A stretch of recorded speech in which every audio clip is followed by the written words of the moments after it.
Hey friends, before we start recording, just want to let you know that this will be a two-part discussion that was recorded all at once, so there will be a seemingly abrupt end. We try to put it in the best spot possible, but don't be alarmed if you are left in suspense at the end of 1 week. We will see you next week for the rest of the discussion.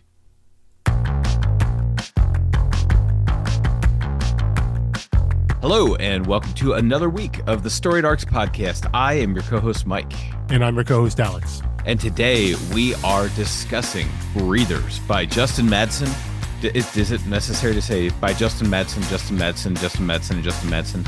No, pencils, inks, colors, letters. It's cartoon by Justin Madson. There we go. For some reason, by the way, I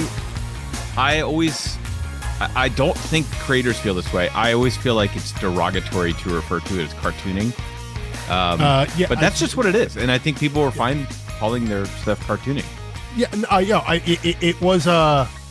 It weirdly wasn't a phrase that I don't think I ever would have said or thought about until I heard creators use that. I think I heard Ed Piskor use that. Ed Piskor is known for most of his works like Fantagraphics and things like that. Kind of super like independent stuff, but he did X-Men Grand Design for Marvel, which is this beautiful like oversized X-Men history book. And when he was being interviewed, he was talking about cartooning and referring to himself that way.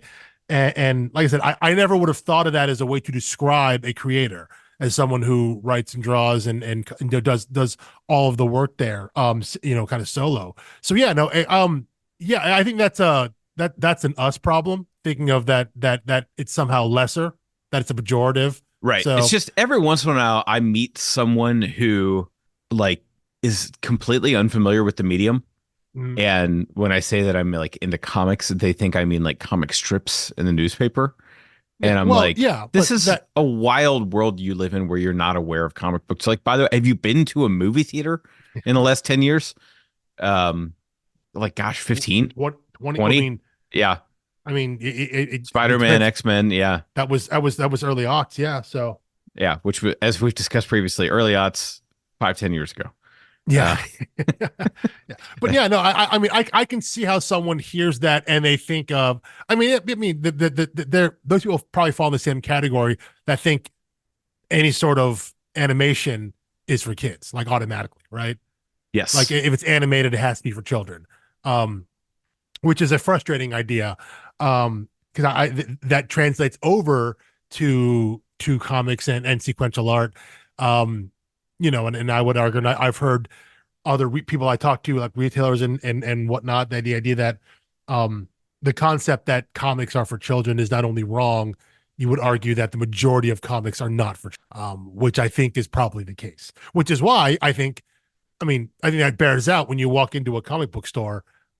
There's a children's section, an all ages section, versus that being the norm. And then here's the stuff that's not for kids, Not saying kids can't enjoy, superhero books and things of that nature and the most mainstream of mainstream stuff, but it's not targeted at them.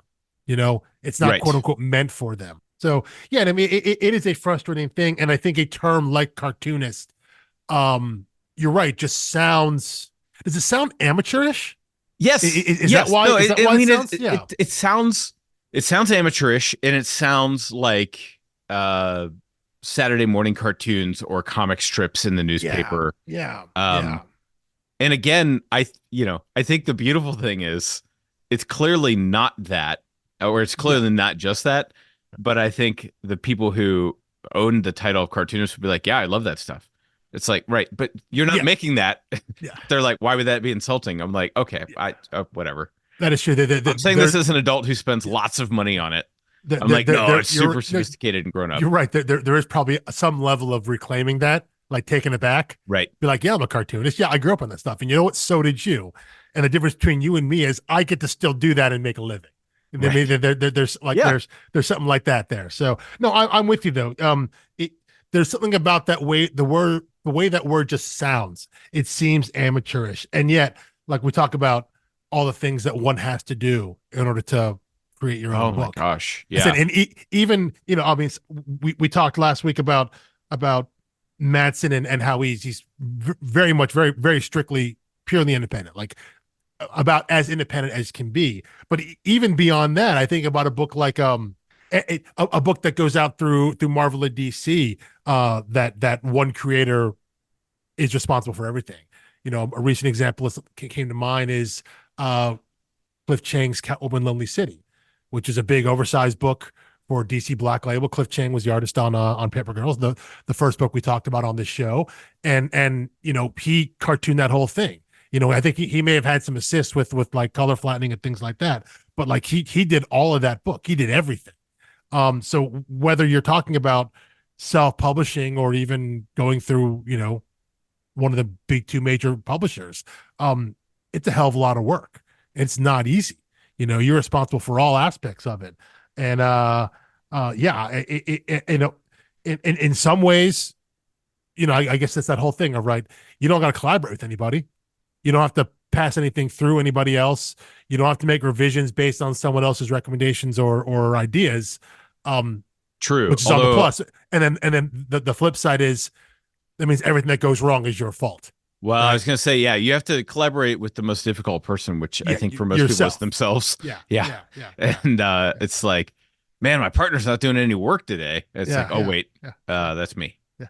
I got to letter these pages. Why can't the artist get get these pages back to me? Come on, geez. Yeah, slacker. I guess I'm just projecting. That's what it would be if I were doing it. Which I found a very just one last tangential thing. There is a author that I follow, and she's, I think, independent is the best classification. She writes and publishes her own work. You know, has a sizable following, but writes and publishes everything and is her own editor. And book 8 in her series was coming out, and she said, she posted on Instagram, she had a cat on her lap, and she said, you know, here is the unedited copy of book 8, which is waiting on me to do edits for publication. And here I am working on the plotting story mechanics for books 10 and 12, because that's what I felt like doing right now. And I was like, I so relate to that it's like, it's so much more fun to scheme about the next big idea than to get down to the nitty gritty of finishing the thing in front of you. That being said, she clearly already has so much more discipline than me. Because she's if we're already talking about getting book, we're talking about she's editing book 8, right? Means she's gone through the process 7 times already. No, she knows what she's doing. And clearly it's working fine. So if it's like, I can't get out book 2 and I'm thinking about books 6, 7, 8 right now, it's like, well, maybe let's, you know, nose to the ground still a little bit. Let's grind out a few of these before we start thinking about going that far down the line. But yeah, if you're on book 8, you're doing something right. Yeah. So anyway, Breathers. This was your first time reading Breathers, right? And you pretty much did a straight binge. Well, I mean, I read it a few months ago after it came out on Dark Horse. So it was released. It was released as we're recording this now, a few months prior to early 2024. So, you know, it was October 2023. I read it that maybe sometime in November or December, something like that, after it was released. But it was on my radar. I was waiting for it because you had mentioned it, because you had brought it up as something that you had tapped in on and read at least the single issues that were out through It's Alive at the time. Yes.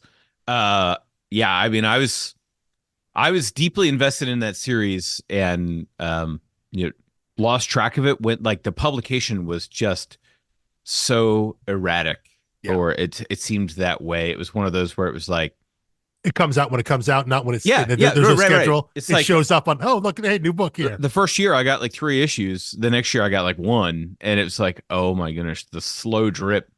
And it made it, I mean, nearly impossible to follow the story that way. So I was reading each one as I got it, and I was like, oh yeah, I vaguely remember what's going on.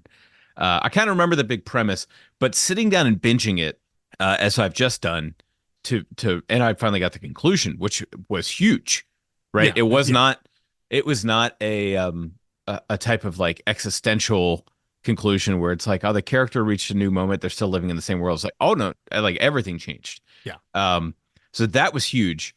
But reading the binge mode of it, I I already liked this book. Now I love this book. I think there's some masterful storytelling beats where it like makes you kind of lean forward as a reader when you just, in a passing frame in the background, you get teased. Oh, here's that other plot line that you've been reading about. And you start to see how these threads are going to intersect. Um, and it's not like every character you've ever been following all end up in a room together and have a conversation. It's not building up to like an Avengers. They're not teaming up. It's just like, here's how these stories all overlap and intersect in kind of fun and creative ways without it like making a meal out of that. Yeah, yeah. I don't think I think that's a good way to put it. He's not trying to revel in the fact of like, look how clever my storytelling is. That's the way I got it. That he's not trying to, I don't know, draw your attention to like, look how well I wove all these stories together. It's more just like he's content with it feeling like these are incidental moments of, here's a random person you might sit to next on the bus, or here's someone you might pass on the Right. street, and have a quick conversation with, and then you turn left, they turn right, and that's it. And it's not this huge, momentous, earth-shaking meeting, world-changing meeting. It's someone you talk to for literally 5 seconds and move on. But because of the way he has structured his story, and the way that he's telling it in these kind of small vignettes that start coming together, it it feels it makes the world feel bigger and fuller because Yes. because of the interconnectivity of it. Even though you're right, he's not going out of his way to make things interconnected. You know, Right. Yeah. Because I think it would have felt a little cheesy if every character we follow just happened to all meet each other. Then the world feels too small. yes, Right. yes, yeah. Then it feels Mhm. like, what, are these the only like Only seven people in the story. people? Yeah, Right. yeah, yeah. That being said, the other thing that I like is, so the first issue, you're reading these small chapters. I was going to call them vignettes, but they're really like episodic chapters. Yeah, yeah, yeah, yeah, yeah, yeah. And I think in the first issue or two, you're not really doubling up on any character or story. You circle back to the girl, Mara with her dragon. I Mm-hmm, think it's the mm-hmm. first callback, Yes, where you're yeah. like, okay, these are not scattered stories. We did one pass at each character we're going to follow, and now we're going to keep drilling And down then I to each of think it's those. in what would have been the second issue, probably, is where we meet Jacob, the traveling Yes. salesman. Yep. So and his introduction is kind of one of the first kind of incidental pairings where we find out that he's renting a room in the hotel next to where Detective Marsh is. Yes. Like that. So I Yeah. think that And that's I honestly, exactly. we reread this, and if you're listening to this, you probably reread it in the full complete edition from Dark Horse. So we don't really have chapter breaks because they don't include, sorry, not chapter breaks. They don't include issue breaks in the completed edition. They're just, but you can see when they get to some of the stories, the way they were published, you get to 7-8 pages and it says end. And then there's kind of a chapter heading for the next set of stories. But those are not necessarily issue breaks. So we don't know. I don't know. You could look up, I guess, exactly which issue, what was in each issue, but I guess we're really not going to talk about it in that way. We're not going to, but I guess if you were reading it issue by issue after those first two issues, you would have gotten all of our main characters, all of our main storylines, and you would have started to see how these incidental or seemingly incidental interactions and meetings would have started taking place. Yes. Yeah. Yeah, that's well said. And I do have my single issues with me. There's not much point in referencing them because I think Yeah. the way it was written, the single issues, I'm trying to remember from his letter in the back. I assumed the unit within which he wrote it was the single chapters. Yes. Yeah. So Um, I was going to say Even that as like a web comic. I would have assumed that when he was approached and then eventually published in a physical single issue form, that it was more just a matter of like, we'll just group these together and we'll break a break here, not because it's a story break, but because here's our here are three of the stories together. Here are the next three, Well, and we've and kind of covered each character once, and yeah, yeah, now, yeah, yeah, and it's more like a page limit thing of like, oh, we put these together and we get about 30ish pages. There's an issue there, and it doesn't stop there because the overall story stops. It simply stops because we've reached the end of another character's, it's a mini short story, mini vignette kind of thing. And then you just chop up the book every 30 some odd pages, and it works coherently because he's actually writing in these short little chapters. So it isn't like he's cutting off the story in the middle or something like that and saying, "Oh, we've hit the page limit for a single issue comic." You can make that work by just because he structured. And I guess he, at least initially, he thought of the series. I have to assume in those short 7-8 page mini stories. In those right, mini chapter. yeah, and I think it's so interesting. I've got to say, as someone with a young child, I really dig this style of writing where you can read in like a 4 minute burst if you feel like it. I mean, his reading, I think, goes down really smooth anyway, because there are very few single moments where you really have to stop and chew on it. There's not big climactic action scenes.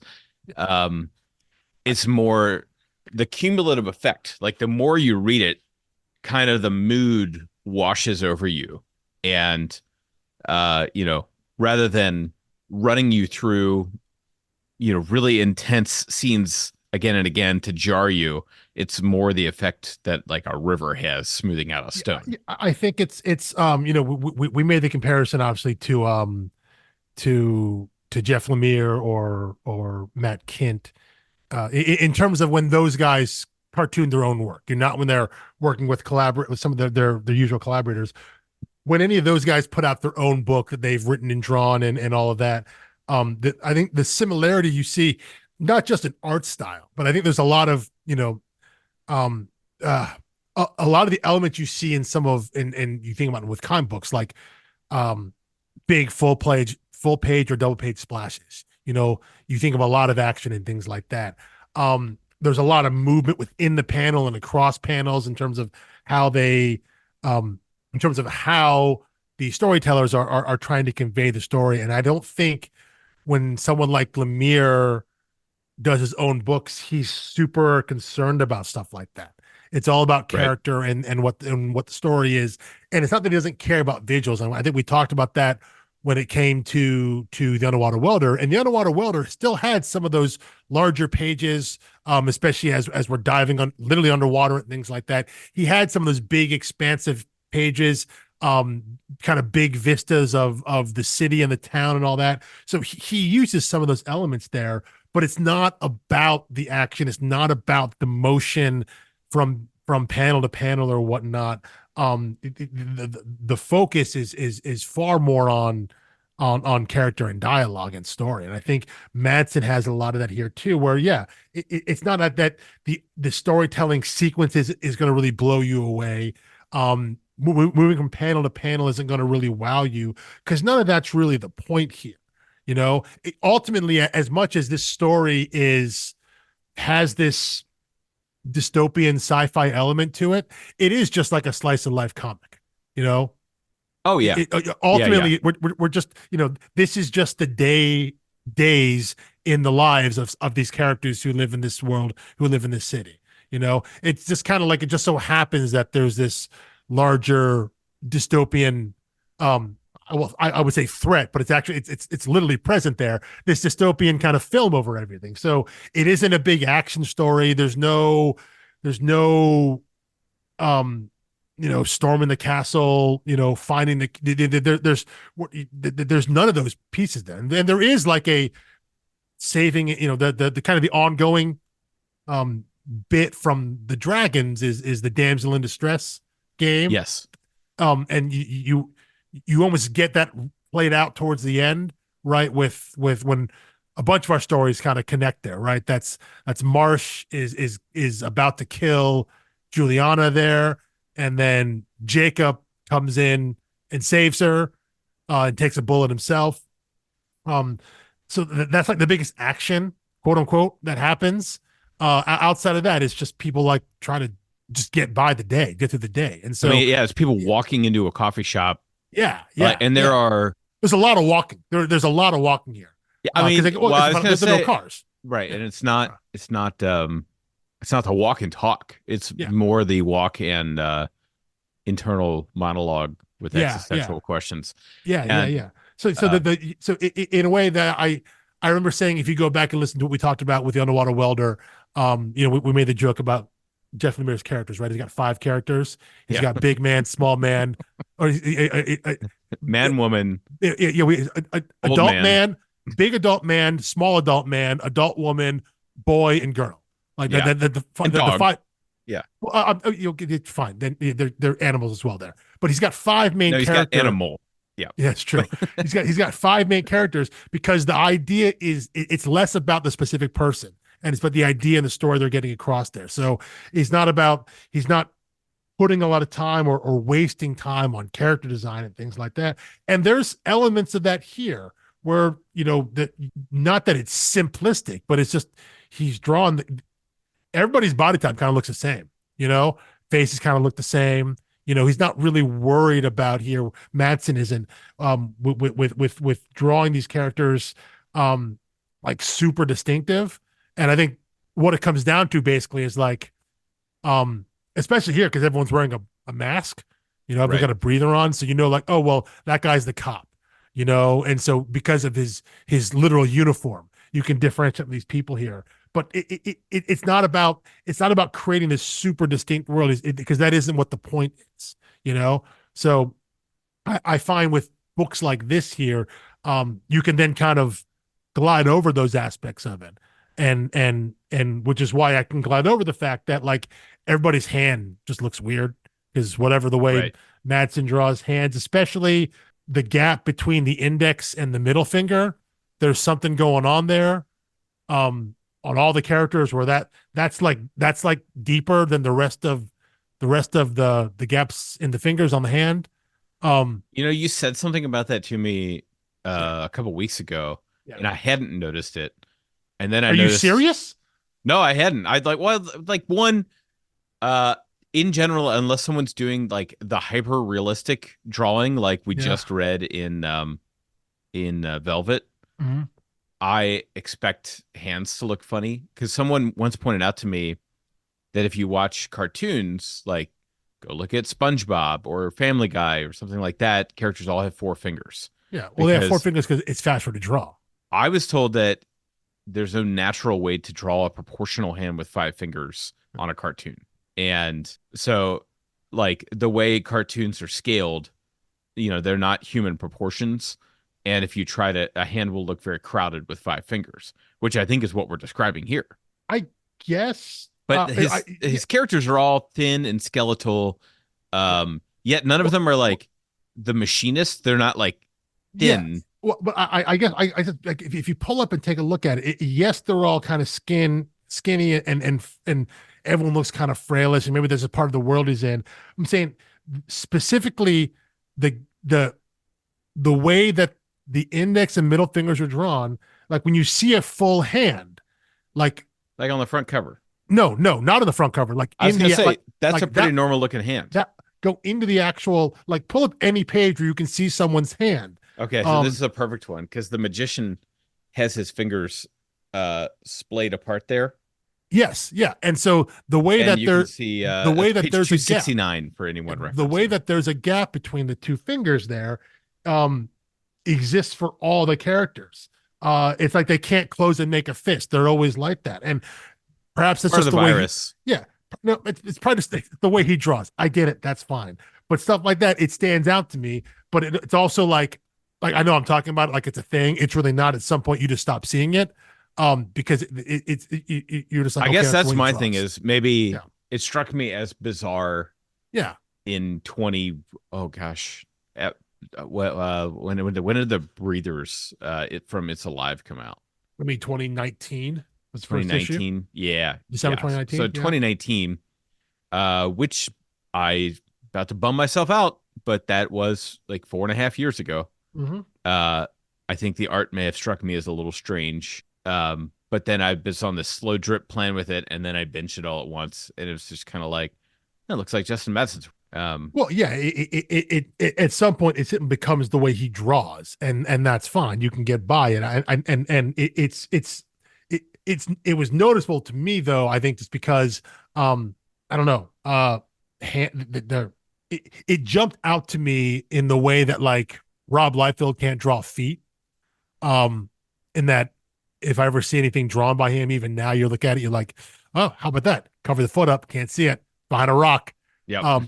You can't cover hands up that well because it's a lot harder to do that.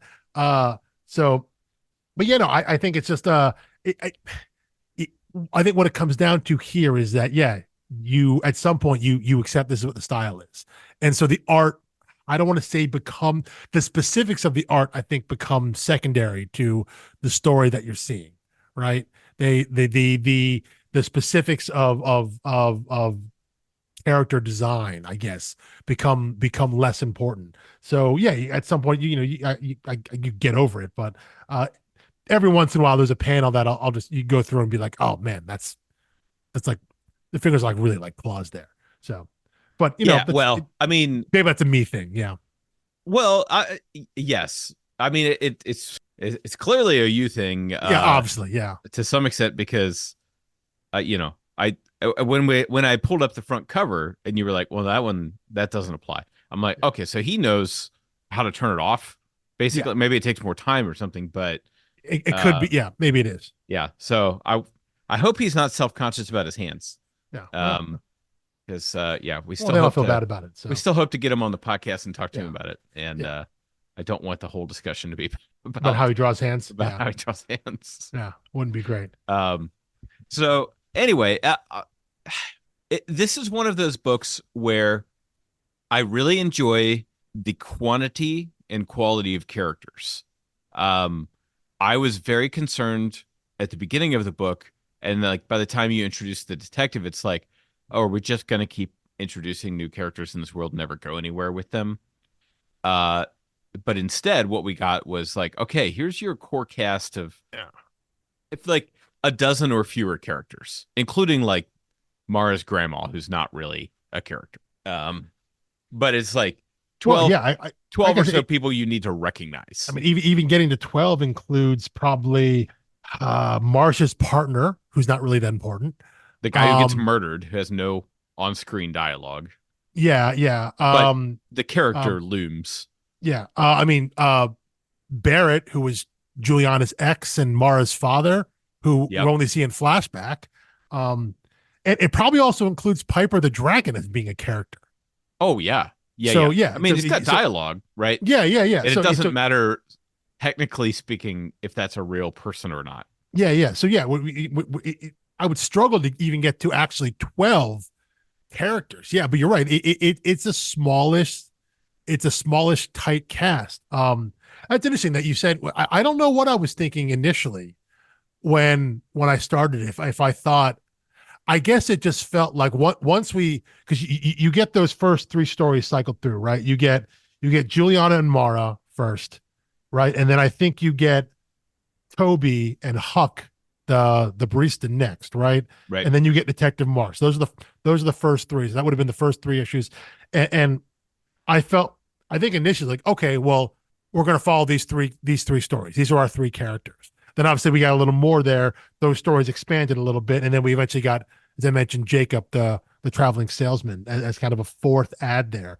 But I think initially I thought, okay, because there were three short stories there initially. And I was like, well, that wasn't an issue. That wasn't an issue's worth of material before it said end at the bottom of that panel. Okay, we're just getting these vignettes. And I think just from that in those opening three stories, I think primed me that it was going to be that kind of story, right? Which I think is called, and I don't know if this is technically qualifies, but I think like a short story cycle or a short story collection, something like that.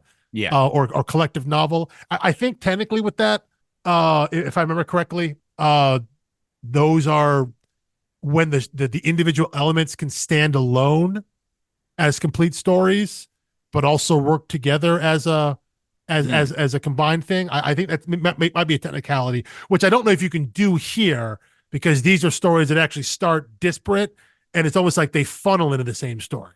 So they all have the same ending, you know. They don't have individual components. So I don't know if it totally works, but it's the same kind of idea, though. You know, Yes. I think I mentioned Pulp Fiction. Oh, sure. Yeah. Either last week or off the pod, talking about these kind of disparate stories. Another movie called Four Rooms, which I don't know if you ever saw. It stars Tim Roth as like a bellhop in a hotel, and it's four different stories. I think they're written and directed by four different directors. Like I think one of them is Robert Rodriguez, one of them is Quentin It's really Tarantino, interesting. and the connecting piece is this Tim Roth character. Those two things kind of jump to mind, where you have these seemingly disparate stories, but because they're contained in the same area or contained in the same place with at least one recurring character, you know, you see a narrative throughout these four separate stories. And again, I think this is a little different because this story I do think is shaped like a funnel, you know, Yes. Yeah. versus everything that's coming together, and you see and seeing how everything is connected. This all connects very specifically to one point. Everything builds in a way that I think it's building, but without you really knowing it, and it builds to a point. So it's on the similar kind of track there, with some of these kind of But short yes. story cycle stories, you know. So like I think I have so this series I loved and another series I loved that start out in almost complete opposite directions. I would describe this as a funnel where it's like, okay, you have a big wide opening at the beginning and then it Mm-hmm. starts to narrow. And like the unwritten is like a reverse funnel because that was setting up for a longer run. Like you start with Tommy and then like the next issue you're meeting other characters, you meet other characters, then you start following Pullman, and then you're like, okay, so like Tommy and Liz and uh you know uh Richie, then yeah, like 5 issues yeah. later, it's like here's a story about his dad, and then it's like okay, now back to this guy. Oh, here's one episode on or one issue on Pullman, and now here's one on an Enchanted Rabbit, and like the thing just keeps widening and widening, and then you get to like Apocalypse and it's like here's a cop in Australia and here's this and here's this and here. So So like there are not wrong. I'm not saying one way is wrong, one way is right. I'm just saying uh some like to give you the full picture at the beginning and then narrow, and other people like to keep expanding as they go. I think something with the unwritten, I like that visual there. I think because our main character in that story, Tom, is an audience avatar in that way, and that Yes. the story is expanding as he himself is learning about the larger world that he's a part of. You know, he's discovering this, and so yeah, it is going out, and so the story gets bigger. It's not getting disparate. The world is just getting bigger. Here, we start with things that seem disparate, other than I think you assume everyone is living in the same town, right? Right. There's no other connection there. Yeah, and then it slowly works its way down, and you see characters interact. And I think one thing as I was flipping through again, before we started recording, I was trying to write down what I thought all the connections were, you know, story wise, like how do all these stories interact and things like that. And I got through most of it, and then I realized, um, you know, the Toby Huck and Easter story, you know, in Easter's immunity and things like that, which is kind of the big overarching thing. Um, for whatever reason, as I was trying to off the top of my head, I'd forgotten that when she goes to see or find the doctor that worked on her in the clinic, Yeah. that's on the same street that Mara's grandmother is on, and there's just a real quick conversation of Easter and Mara as they're Yep. walking down the street, and it's like, oh right, like that's not specifically how that story ties in. It is, but it's also like non-critical. That's what I That's a yeah. that's a And I think that happenstance was what I thing. Yeah, said from the top. yeah, I was like, yeah, that makes me like lean forward as a reader, like, oh, can I yeah, see somebody else I know? yeah. And it's like just off page, right? Yeah, Like well, the caption bubble shows up on the page. well, there's a quick one, two, three, four, five, six. It's literally 10 panels across 2 pages where she sees this little girl who's looking up because she's looking for Piper, she's looking for a dragon, right? And by this point, we know that Easter, in a state of which we don't know if she's hallucinating or seeing real things, she sees a dragon, you know? Right. And so now she comes across this little girl who is staring up the sky looking for a dragon. And she's, I think she walks away and her first thing is like, strange kid.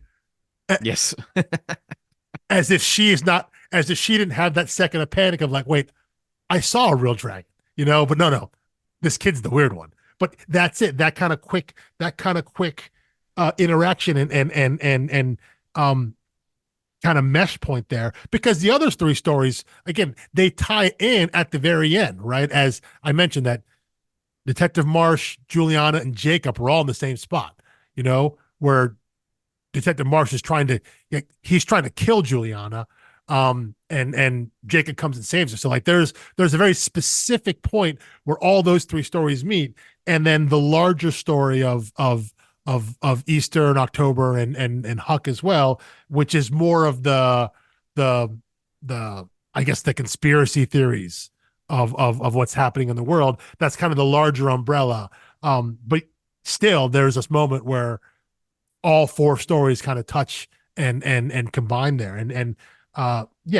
It's not important that Easter ran into Mara and they had this little thing about a dragon, and they find out a little more about dragons and why the dragon symbology is important and all that. It's just another way to have them interact. And you see our stories, they cross, you know, and that's it.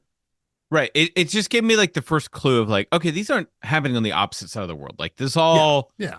you know, small town America, and they're like maybe a couple towns apart.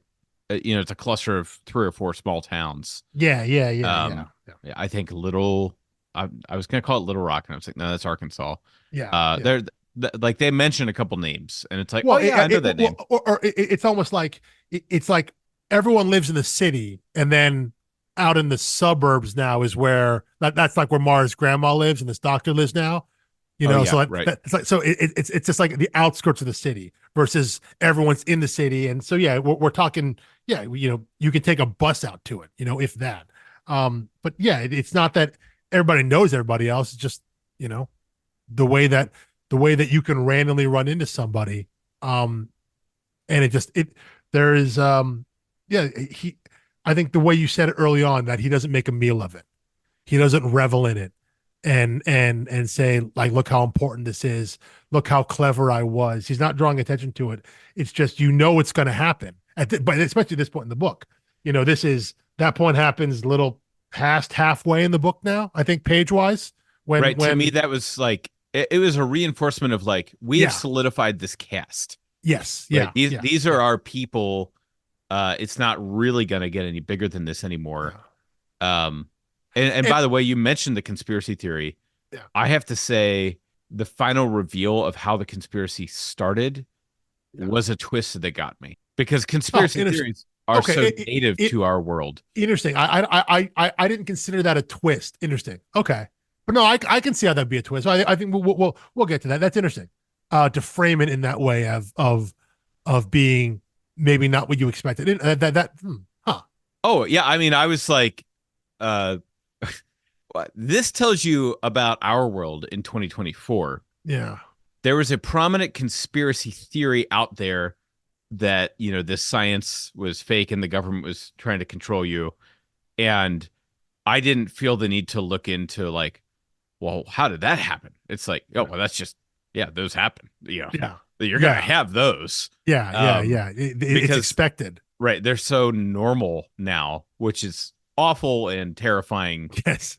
But like, That's a whole other problem we have. But yeah, right, and I think that's the latter half of our discussion is, I think so. Yeah. um, Yeah. how this hits our real world Mm-hmm. issues. But no, I consider that a twist, and that's a plot thing, not a Yeah. not a metatextual thing. Yeah. But I guess my metatextual import made it feel like more of a twist. Sure. Yeah. I just, before we move off of this, I think the thing that I want to say about some of these interactions is really reinforce the fact that they are incidental, and not every time our characters meet, that we, the reader, know that these are our various protagonists and main characters, and not every time they meet is like super critical and important, you know? Right. That In fact, it rarely is. it rarely is. Yeah, that it is just this is what happens. You meet someone and you move on. And it's only important because we the reader are following these various stories. That it's not like every time it happens some major news, some major story or character thing is dropped and it changes everything we think about. No, it's just these characters interact because that's what life is. I said, and even in someone like Easter, her story, which is she's on this quest of sorts, right? Of there's a bit of self-discovery there. There's an idea of how this may or may not tie into what's happening in the world. So she's on this mission of discovery. And yet, it's still in a lot of ways just treated of like this is what how someone's day could go. You know, there aren't these huge major bombs of stuff like that, except for that sequence that of her going back to the clinic and her not knowing if it's real or not, but still having the knife on her and then coming back with her chart and things like that and seeing the dragon. There was this supernaturalish element, right? That's To the most underwater welder comp to me. But yes, it yeah, was her whole character. yeah. Well, that in like in the starts with an M, Marsh. Like the guy with Detective the Marsh, black yeah, yeah. smoke. Oh It yeah, was yeah, like yeah. Filter those K, two characters yeah. were clearly living in a different existence than everyone else. Well, but In a manner of speaking. yeah, Detective Marsh. I think we know why the man's a drug addict. Um, and I guess also with Easter is we know uh she's on some level of antidepressant, you know, because of I guess we find out the clinical work that was done on her as a child, which has led to, as the doctor said, like some mental health issues in the future as these kids grew up. Um, so yeah, is it the medication and or the filter K that's affecting their perception of reality, or are these things actually happening? And I don't know that's a question that Madsen's interested in answering. He's just presenting No. a story, and then Yeah. those specifics aren't there, but they are questions to ask when you read through of is this happening, because Easter herself doesn't know, which I think is part of her character, right? Of is she going crazy? She's already questioning that because she's breathing the air without a mask on, you know? So she's already worried about her own mental state. And then I think that's just meant to be reinforced to us as we read and follow her character along. Yeah. No, yeah. Um anyway, I can't get past wanting to talk about this conspiracy theory. Okay, Um let's get into it. okay. So this would be like if you found out that the founder of QAnon was a social psychology professor at the University of Michigan, and he was like, "I just want to see what would happen." It's like what?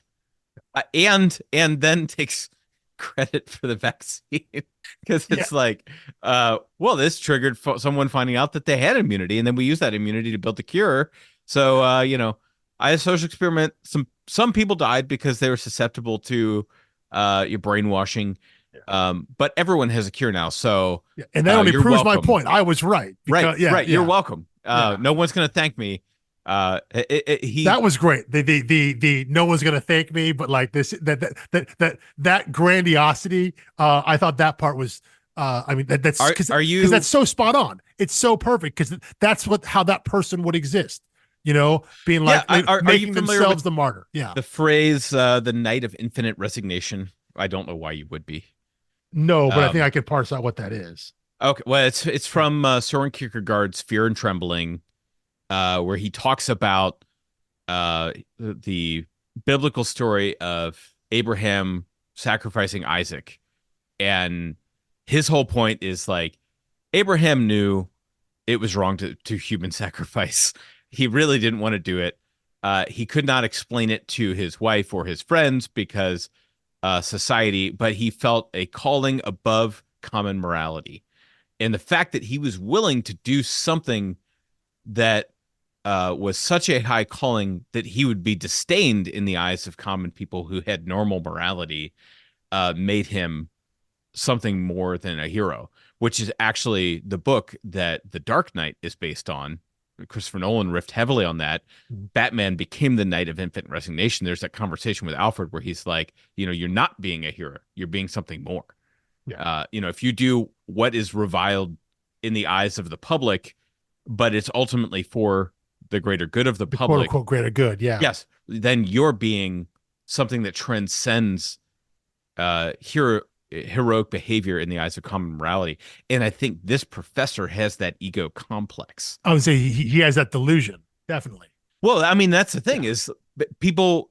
I guess so does Batman. Batman is Right. also delusional. Yes, and That is true. so it's a matter of like, is that Night of Infinite Resignation a real thing? Like, is there such a thing as someone who's actually doing a great thing that's so great that no one can perceive it and they will just come across as bad? Because I think everyone who makes difficult or unpopular decisions has the delusion of seeing themselves that way. So it's a matter of Yeah. whether that's a real thing or not. But Yeah. I do think the professor's argument, his argument is correct in the sense of like, if P then Q, like, yes, that did trigger this happening, but it was an unintended consequence of your actions. Like, you didn't say, I'm going to start this conspiracy because that's going to kickstart the vaccine movement. It's just Well, happened that way. So you don't get to well, take credit for it. well. I think, but no. I see what you're saying there. I think it's flawed though because the movement was based on the idea that the air was not poison, and it flips around being like, well, it is poison, but there were immune people, and those immune people apparently didn't show up until I started doing this thing, and so I started asking the questions. So who's to say if there were immune people would ever show up? But the basis was it's him putting a spin on that to make himself seem more important, right? It's Oh, like you think it's about importance? I thought it was like a little megalomania going on there, like a little like hero complex. well, yeah. Yeah, It's making himself seem like because if he starts this thing as a sociological experiment, of saying like breathe free and getting people to think about, it's just asking questions, which is like the dumbest phrase. But if that's what he's trying to do, the basis was that the air was fine, not that there was a way to survive breathing the air, was that the air was just fine as is, And right. so the comp to our current day, it would be someone not being anti-vax, would be legitimately being anti-COVID, saying the virus does not exist, and you Which pushing there are that. plenty of people. Well, I mean, yeah, yeah. You push that agenda, and then claiming later that oh no. I'm sorry. Let's turn it back to something that is because COVID still exists and always will exist, and I guess the example I'm going to use does as well. But like, let's say something like smallpox or polio, something that we effectively eradicated yes, through vaccines. It'd be someone saying that smallpox does not exist. Whatever they're saying about it doesn't exist. And then when smallpox was eradicated through science, being like, see, because I said it didn't exist, we right. were able to get rid of it. And it's like, wait, no, or we were able to survive it. It's like, wait, that's not what you said. You said it wasn't a problem. And then and Right. you didn't say the air was survivable in a certain way. You said it was never a problem to begin with. And so that I think it's him spinning that. So yeah, he has these delusion of grandeur, so we can seem like he's more important than he actually was, and that kind of character totally would exist. That form of bad actor, is the stuff we see. I mean, it seems like it's daily, in the world we live in. Yeah, I mean, it depends what you're watching. I watch too much of like The Daily Show, Yeah. and I get a full dose of just how much crazy is out there. Oh yeah. I mean, it is everywhere. It pervades the culture. I think what you said earlier about the way that we just accept the not accept is true, but accept the existence of just like the most bananas conspiracy theories. Yes. That when you hear something like that, your first thought is not oh my God, who would believe that? Or, oh my God, who would think of that? Your first thought is, oh God, people are so dumb. Like it's the acceptance, it's the immediate acceptance that someone has the capability of believing this. It doesn't matter how extreme or ridiculous it's that it's an idea that takes hold, you know? For whatever reason, you just accept that there's going to be someone who's going to spout this, and there's going to be an audience for that. So you're no longer, you can't be shocked by anything. Right. You can't be shocked by anything. What anyone would say or posit out there, because we live in the dumbest timeline. It's just you accept the existence of all this stuff sight unseen because anyone can say literally anything, and What that's just what we have. what I just re-listened to. I was trying to find a particular quote from Sarah Gailey, and there's something in our conversation where we were referring to the decline of society. Oh, is the existence of the movie Free Willy, and you said, Oh, okay. I think you said, God, we used to be a country. That got me. I think I missed it in the moment. And when I went back and listened, I was like, oh my gosh, that's uh I I don't think there's no real argument to be made there. That is pure nostalgia bait for very specifically my age. It's like, yeah. Um We used to have things. We used to make things in this country. yeah, it's very much the speech from the opening of the newsroom. Yeah, we used to do things like It's like have birthday parties the centered like around Free Willy. Yeah, the powerful dramatic yeah, whitewashing of American history from the yes, opening of newsroom. yes. Anyway, But yeah, it is. I mean, there is, as we mentioned last week, there is this book's impossible to read in the manner I guess it was originally conceived, right? yes, Like there's no way as a you strange hypothetical. yeah. And the fact that it was so predictive in the way society would react or deal with a situation like that either shows that humanity is dumber and more predictable than we think it is, or Madsen actually is like a prophet, And nothing against him. I think the former is probably true. I think it's just as a species, we're pretty stupid, and it's like, well, it's almost like, Predictably stupid. Yeah, yeah, I mean, it's almost like he posited a world. It's like, what if we had to? I think he's talked about his letters, like he had a vision of someone in an air mask, and drew that and was like, that's a compelling picture, and he started building a world and a story around that. And it's almost like he built this world and was like, okay, like what would the dumbest people in society do? How would they react? And he put that into his story. And then when it actually happens in our world, the dumbest people in our society react that way, you know? And the question just comes in is like, what percentage of our world falls into that dumbest people category? And it turns out it's quite high, which is unfortunate for all of us. But right. it Yeah, is, I guess when you say things like the dumbest timeline, though, yeah, I am always that's where I guess it feels wrong to call it optimism, but my optimism wants to say like, okay, well, like show me the time where there were not necessarily fewer dumb people, but like we were less dumb. yeah, I mean yeah.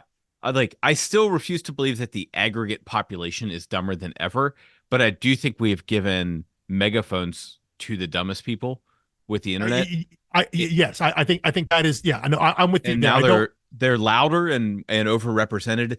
And someone said that like, the village idiot's always been a thing.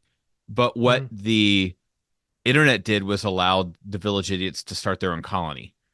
And Yeah, and so like every village idiot from everywhere gets together and is like, oh, see, we represent everyone. It's like, no, you really don't. Like yeah, the number of ordinary people who I think there is, there's stupid people, there's really really smart people, and I think those proportions have been always about the same. And the battle for humanity is what happens in the middle ground, but like which group do you and I end up siding with, behaving with, acting with? And sorry that I just called us not geniuses or not idiots, but I'll take it. I'm like, I'm happily in the middle somewhere. Yeah, I would not consider myself in either one of those extremes. But yeah, no, I think there is. Yeah, you went to UVA. So, you did drop that last episode. Yeah, I did go to UVA. Yeah, I think there's not a lot of idiots at UVA. you said you say that because you didn't go there. By reputation, that's true. Every time I think of a good college, I'm like, but there's, I guess UVA doesn't have like legacy, but somehow stupid people do find their way to basically every college campus. And occasionally even on staff. Well, I mean, I just people always talk about, I think about that when it comes to things like higher education, especially college in this country. It's like, well, all the smart people, right? They go to Harvard and Yale and they run the world. And it's like, okay, well then, why are there so many dumb people who run the world? Why are there so many dumb people that? If everyone is supposed to be, if the mark of quote unquote being smart and being privileged and all that is going to one of these schools, and those are the schools that produce all the leaders we have in every field, like why is everything so screwed up? Maybe because where you went to school doesn't really have much of a bearing on all of that. Maybe it's not a barometer of anything except how well you did on some standardized tests. I would. I mean, don't get me started on my rants about the American education system and what its objectives are. But I think there is that is a dividing line that I think I don't think Madson is trying to highlight, but I think he's tapping into the idea of who would be susceptible, I guess. I don't want to sound accusatory, but for the people at like the Breathe Free meeting and all that stuff. But like it's hard not to be because again, when you read it through our current day lens, like those are all QAnon people, right? Like that's the way you look at them, fairly or not. But like, yes, okay, but it's not a one-to-one comp. It's not a one-to-one comp, but you think about that, and so I don't want to feel accusatory towards them, and calling them susceptible makes them feel like they're inherently lesser, and I don't want to paint with that broad of a brush on that in the story here, but he is finding that line, right, of the people who are asking their own questions, doing their own research. That's basically what he's commenting on, and the way those people came out of the woodwork in 2020, I'm not saying you could have predicted, but you kind of couldn't have predicted it. Right. Yeah. No, I get it. That does it for part one of our discussion of breathers. Be sure to tune in next week for the conclusion of our discussion, and hopefully the following week for a creator interview with Justin Madson.